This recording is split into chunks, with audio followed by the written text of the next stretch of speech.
Hey, my name's Chloe Brotheridge from calmeryou.com. Today I'm going to talk to you about probably the biggest issue that I hear from people that I speak to, and that is the inner critic. So this is huge. The inner critic can ruin our peace of mind. It holds us back in work, in relationships, in just living our lives as we want to live them. And it can make us really, really miserable. And you know what I'm talking about when I talk about the inner critic, don't you? It's the inner voice that's always commenting, usually in a pretty negative, mean way about the things that we're doing. It's saying things like, who do you think you are? Or you're not good enough to do that. Or why did you say that? You're such an idiot.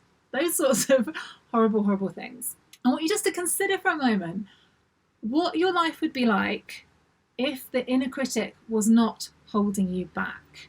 What would you be able to do? What would you be able to experience?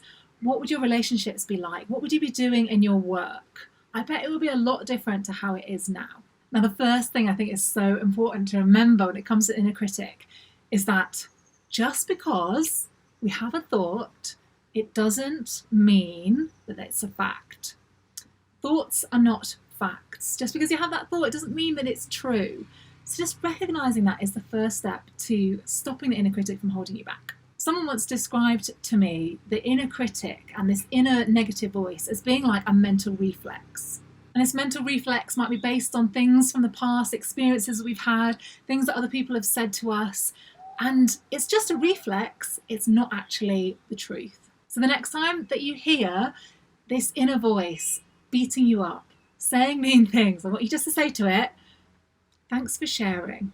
Thanks for sharing. Because you know what, the interesting thing about the inner critic is that it is trying to help us. It's trying to help us to be better. It doesn't want us to make mistakes. It doesn't want us to fail at things. It doesn't want us to get hurt.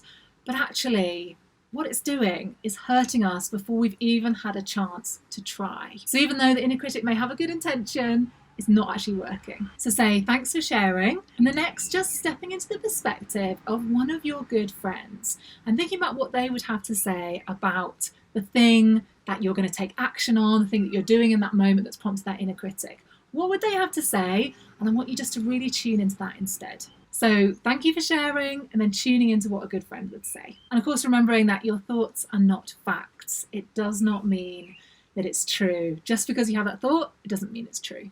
So I'm running a life-changing confidence challenge. It's coming up on the 24th of February, 2020. I'd love you to join me. You can head over to calmeryou.com/confidence to enter your details and join. It's totally free, and I would love to see you there. Thanks so much for watching, and I'll see you soon.